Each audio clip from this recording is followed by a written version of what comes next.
100 foto paling berpengaruh sepanjang masa. Majalah Time memutuskan untuk membuat daftar 100 foto paling berpengaruh yang pernah diambil. Mereka bekerja sama dengan kurator, sejarawan, editor foto, dan fotografer terkenal di seluruh dunia untuk tugas ini. Menurut editor majalah Time, beberapa gambar ada di daftar ini karena mereka adalah yang pertama dari jenisnya. Yang lain karena mereka membentuk cara kita berpikir, dan beberapa ada karena mereka secara langsung mengubah cara hidup kita. Apa yang kita bagikan dalam 100 foto paling berpengaruh adalah bahwa mereka merupakan titik balik dalam pengalaman manusia kita. Berikut ini seri 2 dari 100 foto paling berpengaruh. Pemandangan dari jendela di Legres 1826. Foto ini adalah foto pertama yang diketahui. Pada tahun 1820-an, Joseph Nicopere Niepce membuat perangkat yang disebut kamera obscura, sebuah alat yang menangkap dan memproyeksikan pemandangan yang diterangi oleh sinar matahari. Dia lalu mencoba kamera itu pada pemandangan di luar jendela studionya di Prancis Timur. Hasilnya adalah foto permanen pertama yang diketahui. Tidak berlebihan jika dikatakan bahwa pencapaian Niepce meletakkan dasar bagi perkembangan fotografi. Lompat menuju kebebasan 1961. Hans Conrad Schumann, tentara Jerman Timur pertama yang melarikan diri. Momen saat dia melarikan diri menuju Jerman Barat sempat diabadikan oleh fotografer Asosiasi Press Peter Leibing. Segera setelah foto ini tersebar, dia menjadi simbol dan motivasi bagi mereka yang mendambakan kebebasan. Schumann sayangnya menjadi tertekan oleh beban dari simbol kebebasan. Tidak kuat akan semua itu, dia akhirnya bunuh diri pada tahun 1998. Tangan Nyonya William Ronson 1895. Ini adalah foto tangan dari Anna Bertha Ronson, lebih tepatnya tulang di tangannya. Sebuah gambar yang diambil oleh suaminya William Ronson ketika dia melakukan ronsen medis pertama pada tahun 1895. Pengibaran bendera di Iwo Jima 1945. Sebuah pulau 760 mil di selatan Tokyo, dan Amerika membutuhkan Iwo Jima sebagai pangkalan udara. Pasukan Amerika Serikat mendarat pada 19 Februari 1945, memulai 1 bulan pertempuran yang merenggut nyawa 6.800 orang Amerika dan 21.000 orang Jepang. Pada hari kelima pertempuran, marinir merebut Gunung Suribachi. Sebuah bendera Amerika dengan cepat dikibarkan. Fotografer Asosiasi Press Joey Rosenthal berada di tempat yang tepat saat 5 marinir dan seorang korps angkatan laut bersiap untuk mengangkat Star and Stripes. Emmett Till 1955. Emmett Till, seorang remaja kulit hitam dari Chicago, dituduh menggoda Caroline Bryan, seorang wanita kulit putih. Suami Bryan, Roy, dan saudara tirinya tidak terima dan kemudian memukuli Till, menembaknya, dan membuang mayatnya di sungai. Juri kulit putih dengan cepat membebaskan Roy dan saudara tirinya. Ketika ibu Till, Mamie, datang untuk mengidentifikasi putranya dan membawanya pulang ke Chicago, dia meminta agar peti mati terbuka, agar orang-orang dapat melihat apa yang dia lihat. Mamie yang tabah menatap tubuh anaknya yang terbunuh, yang memaksa dunia untuk melihat kebrutalan rasisme di Amerika. Gadis pabrik kapas 1908. Bekerja sebagai fotografer investigasi untuk Komite Pekerja Anak Nasional, Lewis Hine percaya bahwa gambar pekerja anak akan memaksa warga untuk menuntut perubahan. Dengan menyamar sebagai penjual Alkitab, agen asuransi, atau fotografer industri, Lewis memasuki banyak pabrik dari Massachusetts ke Carolina Selatan untuk menceritakan penderitaan hampir 2 juta anak yang dipekerjakan di bawah umur. Hitler di rally Partai Nazi 1934. Heinrich Hoffmann berperan penting dalam meningkatkan kekuasaan Hitler melalui propaganda foto-fotonya. Hoffmann yang bergabung dengan partai pada tahun 1920 dan menjadi fotografer pribadi serta orang kepercayaan Hitler. Dan mungkin karya foto politik Hoffmann paling baik adalah pada tanggal 30 September 1934 yang mengambil gambar sang Führer di festival panen Bukeberg. Gandhi dan roda berputar 1946. Ketika Inggris menahan Mohandas Gandhi di penjara Yeravda di Pune, India dari tahun 1932 hingga 1933, pemimpin nasionalis itu membuat benangnya sendiri dengan roda pemintal atau di India disebut charka. Foto yang diambil oleh Margaret Bourke-Witt yang menggambarkan Gandhi yang sedang membaca berita di samping charkanya tidak pernah muncul ke publik. Foto ini baru muncul kurang dari 2 tahun kemudian untuk sebuah penghormatan yang diterbitkan setelah pembunuhan Gandhi. Janin 18 Minggu 1965.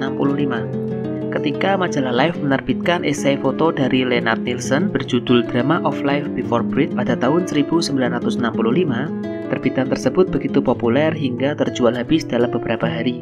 Untuk membuat foto seperti ini, Nilsson telah membuat kesepakatan dengan sebuah rumah sakit di Stockholm yang para dokternya akan memanggil Nilsson setiap kali ada janin untuk difoto. Di sana, di ruangan khusus dengan lampu dan lensa yang dirancang khusus untuk proyek tersebut, Nilsson mengatur janin sehingga tampak mengambang seolah-olah di dalam rahim. Hari H 1944. Robert Capa dari majalah Life adalah satu-satunya fotografer yang bersama dengan 34.250 tentara sekutu menuju ke pantai Omaha selama pendaratan D-Day di Normandia, Prancis. Pertarungan bantal 1964. Foto adu bantal ini diambil oleh Harry Benson di Hotel Jos 5 di Paris pada malam hari ketika mereka mengetahui I Want to Hold Your Hand menjadi hits nomor 1 di Amerika Serikat. Foto ini menangkap kegembiraan, kebahagiaan, dan optimisme yang dianut oleh Beatlemania. Sebelumnya, Harry Benson tidak ingin bertemu The Beatles. Fotografer kelahiran Glasgow ini punya rencana lain untuk meliput berita di Afrika saat ditugaskan memotret para musisi di Paris. Tapi begitu dia bertemu anak-anak dari Liverpool ini dan mendengar mereka bermain musik, Benson tidak punya keinginan untuk pergi. Wajah Aid 1990. David Kirby meninggal dikelilingi oleh keluarganya. Foto Teresa Fair tentang pria berusia 32 tahun diranjang kematiannya menangkap momen memilukan ini, menunjukkan bagaimana penyakit yang disalahpahami secara luas itu menghancurkan fisik dan mental korbannya. Gambar ponsel pertama 1997. Pada tahun 1997, Philip Kahn yang sedang menunggui putrinya yang baru lahir di rumah sakit bersalin California Utara. Di sana dia mempunyai ide untuk menghubungkan kamera digital ke ponsel flip topnya, kemudian diselaraskan dengan beberapa baris kode yang dia tulis di laptopnya. Perangkat buatan Kahn kemudian menangkap momen pertama putrinya dan mengirimkannya langsung ke lebih dari 2.000 orang. Dan pada tahun 2000, Sharp menggunakan teknologinya untuk merilis ponsel kamera terintegrasi pertama yang tersedia secara komersial di pasar Jepang. Penemuan Kahn akhirnya mengubah cara kita berkomunikasi dan meletakkan dasar untuk smartphone dan aplikasi berbagi foto hingga saat ini. Pengibaran bendera di atas Reichstag 1945. Sebuah foto bersejarah yang diambil tanggal 2 Mei 1945 oleh Yevgeny Kaldei. Foto ini memperlihatkan sejumlah tentara Soviet mengibarkan bendera Uni Soviet di atas gedung Reichstag Jerman selama pertempuran Berlin pada Perang Dunia II. Foto ini sangat populer dan diterbitkan di ribuan media cetak. Foto ini mewakili sebuah momen bersejarah kekalahan Jerman dan sebuah perang yang memakan korban puluhan juta jiwa di pihak Uni Soviet. Di balik pintu tertutup 1982. New Jersey pada suatu malam di tahun 1982. Marah karena dianggap remeh, Gert memukuli istrinya. Tindakan kekerasan pasangan seperti itu sering terjadi, tapi biasanya terjadi secara pribadi. Tapi kali ini ada orang lain di ruangan itu, fotografer Donna Ferrato. Karyanya memaksa pembuat kebijakan untuk menghadapi masalah ini. Pada tahun 1994, Kongres meloloskan Violence Against Women Act, meningkatkan hukuman terhadap kekerasan dalam rumah tangga dan membantu melatih polisi untuk memperlakukannya sebagai kejahatan serius. Kelaparan di Somalia 1992. Mogadishu telah dilanda konflik bersenjata, mengakibatkan harga pangan melonjak dan bantuan internasional gagal mengimbanginya. Namun hanya sedikit orang di barat yang memperhatikannya, sehingga fotografer Amerika James Nachtwey pada tahun 1992 pergi ke Somalia untuk mendokumentasikan kelaparan yang meningkat. Nachtwey membawa kembali banyak gambar yang mencengangkan, termasuk adegan seorang wanita yang menunggu untuk dibawa ke pusat makanan dengan gerobak dorong. Setelah diterbitkan di New York Times, akhirnya dunia bergerak dan Palang Merah mengatakan dukungan publik menghasilkan apa yang saat itu merupakan operasi terbesarnya sejak Perang Dunia II. 1,5 juta orang diselamatkan berawal dari gambar James Nachtwey. Muhammad Ali versus Sonny Liston 1965. Neil Lever berada di tempat yang tepat pada saat yang tepat untuk mengambil salah satu foto olahraga terbesar abad ini. 20 Mei 1965 saat juara tinju kelas berat berusia 23 tahun, Muhammad Ali berhadapan dengan Sonny Liston yang berusia 34 tahun. 1 menit 44 detik memasuki babak pertama, tinju kanan Ali terhubung dengan dagu Liston dan Liston jatuh. Fotonya tersusun sempurna, menangkap Ali yang memancarkan kekuatan dan keberanian yang menjadikannya atlet yang paling dicintai dan dicerca bangsa pada saat olahraga, politik, dan budaya populer sedang digempur habis-habisan dalam hiruk-pikuk tahun 1960-an. Ruang situasi 2011. Pada tanggal 1 Mei 2011, Pete Souza berada di dalam ruang situasi saat pasukan Amerika Serikat menyerbu kompleks Pakistan Osama bin Laden dan membunuhnya.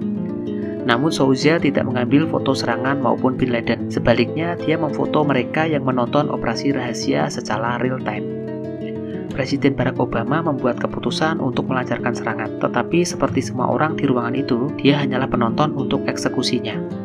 Dalam pidato nasional malam itu dari Gedung Putih, Obama mengumumkan bahwa bin Laden telah terbunuh. Foto-foto mayat tidak pernah dirilis, meninggalkan foto Souza dan ketegangannya yang ditangkap sebagai satu-satunya citra publik saat perang melawan teror meraih kemenangan terpentingnya.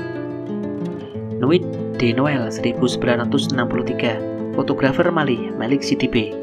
Ketika pemerintahan kolonial Prancis berakhir pada tahun 1960, dia menangkap perubahan halus dan mendalam yang membentuk kembali bangsanya.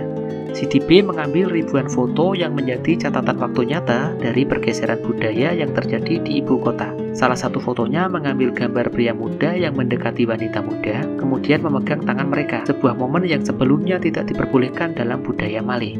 Eksekusi Saigon 1968. Fotografer Asosiasi Press Eddie Adam berada di jalan-jalan Saigon pada 1 Februari 1968. 2 hari setelah pasukan tentara rakyat Vietnam dan Viet Cong melancarkan serangan Tet dan menyerbu ke kota-kota di Vietnam Selatan. Saat Adam memotret kekacauan itu, dia bertemu dengan Brigadir Jenderal Nguyen Loan, Kepala Polisi Nasional, menembakkan peluru ke kepala Nguyen Van Lam. Pembekuan momen kematian Lam melambangkan banyak kebrutalan di sana, dan publikasi luas gambar itu membantu membangkitkan sentimen yang berkembang di Amerika Serikat tentang kesia-siaan peperangan. Dia memenangkan hadiah Pulitzer untuk gambar ini.